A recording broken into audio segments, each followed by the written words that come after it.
Hello YouTube, what's up? My name is Eli, or Elliot.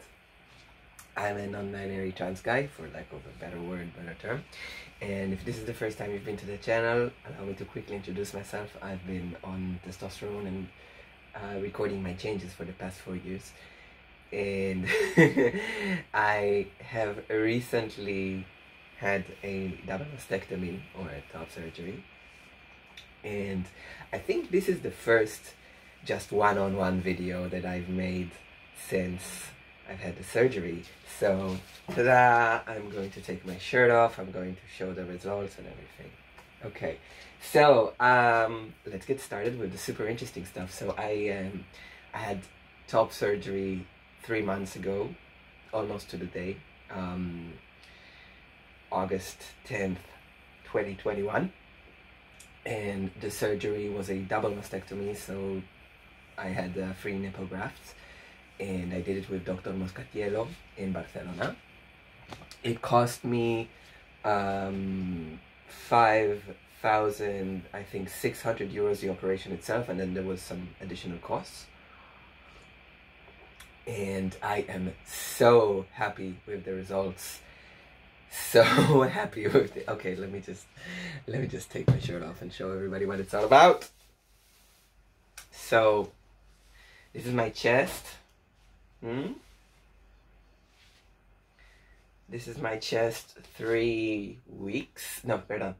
months after top surgery. You can see that my scars go up and that my nipples have been replaced, like they have been moved. And yeah, I've been told by the surgeon that this is like the scars at their most visible, and that it's only going to get faded and stretched from here, so they're going to be less noticeable. I am really super fucking happy with my results because look at it. It's fucking gorgeous. Yeah, plus I've been keeping myself in shape. I do a lot of exercise. I try to do cardio 3 times a week. I do a lot of upper body exercises, and I do kung fu. So I'm also like a circus artist, so I also do circus stuff. So between that, you know, going to the gym, going to the circus, doing kung fu, and doing some cardio, I feel amazing with my body. I feel like it's what I always needed, it's what I always wanted. For me, I feel that my transition is absolutely complete, and I'm not even considering bottom surgery. I also don't really have bottom dysphoria, so why not? A little bit about schedules, because everybody's been asking me like, how long did it take you this and how long did it take you that? So I came out of surgery the first week. I was really like not moving a lot, not being able to do anything for myself, and needed a lot of help. Second week I was more independent. On the end of the second week, when my sutures were taken out, I started rehabilitation. I'm a physical therapist, so I did my own rehabilitation. I wrote my own program, and I supervised myself. And it went great. By the third week, I was like with pretty good range of motion and a little bit of strength back. Wasn't doing anything sporty like yet. On the 4-week mark, they took the pressure band off, which is, I have it right here. It's these fucking things, okay? You have to wear these for like a month. So you have this, like you have bandages on your chest, and then you have this shit on top. And it's quite uncomfortable. It's like a very uncomfortable binder. And it chafes around the elbow, like the armpits and below. So I wore it like over a shirt, and underneath you're supposed to have tape and bandages, so I could really quickly show how I do the bandages. So these are the bandages I use. This is like the thin one, which I put like around the nipple, and then this one is the thick one, which I put on the cut itself. Now, it's not a big deal, but I've never done it in front of a camera. I don't have COVID. I'm just coughing because I smoked 2 cigarettes last night and my throat is raw. I stopped smoking completely, and it's been like my system is like, why are we doing this again? I'm like, no, we're not doing this again. It was one time thing. Okay, so you need to put the tape on top of the scar. Now, me personally, I like to stretch the skin a little bit when I do it, so I have more mobility. So I can put my arm up pretty high. And then when I put my arm down, it kind of does this little wrinkly thing. As you can see, it's not a lot of work putting the tape on.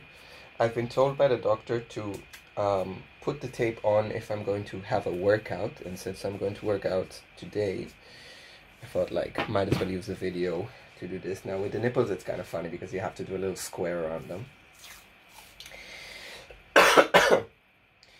So at the 6-week mark, I was allowed to stretch the scars, because basically what happens is on the 6 weeks mark, the scar tissue is completely formed and it's not going to create excess scar tissue if you stretch it, which was the main concern of the doctor treating me. And then I was also given like the okay to start stretching it, like basically what they told me is until 6 weeks don't take your arms over 90 degrees, and I was like, I've been doing that since week 2, so what are you guys talking about? And also there was like a big misunderstanding where on the 2nd week they told me you can start moving a little bit, and I was like, okay, I'm gonna start active rehabilitation, because moving a little bit is not a definite, precise definition, and I'm a physical therapist, so I'm going to interpret this according to my professional knowledge. So I did everything that didn't hurt and didn't seem awkward and seemed appropriate to me according to my education and clinical experience, and it came out great. I didn't have any complications or anything. Yeah, so this is the end result. I find it hilarious that my nipples look pixelated that way. So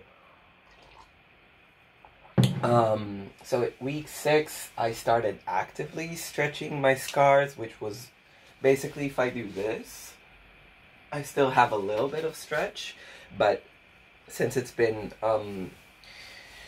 a while since I've been stretching it, then I really don't have a lot of limitation left. So what happens now is that only when I hang, or when I actually go as far as my pec muscle could go, that I reach a little bit of a stretch. I'm gonna put a shirt on. There we go. So after the 6 weeks mark, when I was allowed to go back to some activity, again, very exact terms, I just continued my rehabilitation and added stretches. I was already in the gym, I was already lifting weights at an appropriate weight, and I was already reaching the range of motion that I thought was appropriate, which was way over 90, because I didn't feel any kind of limitation or pain. And then that got gradually better. I did have a shoulder issue, which I've already had before, it just flared up. Had nothing to do with surgery, it wasn't even aggravated by surgery. Actually, it was great until I went back to the gym, because it had been like dormant. So I picked that up again, and it was hurting, and then I had to do physical therapy to rehabilitate that. Now that issue is also resolved. At the 2 months mark, which is 8 weeks, I was given the all clear to go back to any kind of sports activity, which was a month earlier than they thought that they were going to give it to me, because my rehabilitation had been going so well that I had actually reached the 12 months mark without many of the lingering issues that a lot of other people have, which I suspect they have because they don't move, because the doctor tells you don't move, and then you don't move. It's important to say also that you shouldn't just be doing whatever coming out of surgery, and it's important to be guided by a rehabilitation professional, such as myself, I don't do this online, so please, please refrain from asking me advice or exercises or any kind of guidance on physical therapy post top surgery. I can't do it online. It's a hands-on profession, and it would be highly unprofessional for me to kind of like give this information out. What I really recommend is when you are recovering from top surgery, have a physical therapist at your disposition who knows what the procedure is. Have a plan from the get-go and just do it with some guidance if you can get it. You know, if you can't get it,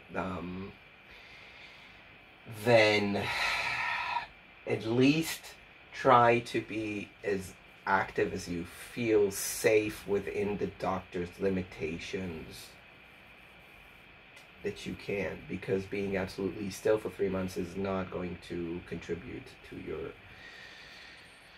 your recovery. Okay, so that said, at the 2 months mark, I went back to doing Kung Fu. I went back to riding my bike. I continued at the gym. I had the shoulder tendinopathy to worry about, so I didn't go back directly to circus. That happened on the 3 months mark. And actually on the 3 months mark, I was like pretty strong.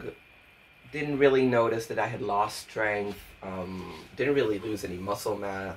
Also because I couldn't atrophy because I had never stopped really moving. Like the most I had been without doing anything was 2 weeks, which isn't really enough to lose any muscle mass.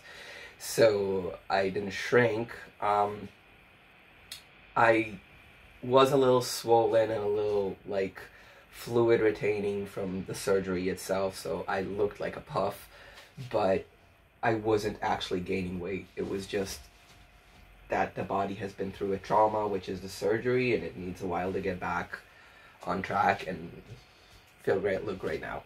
So basically at the 3 months mark, which is very recently, I think I just got back to doing circus 2 weeks ago.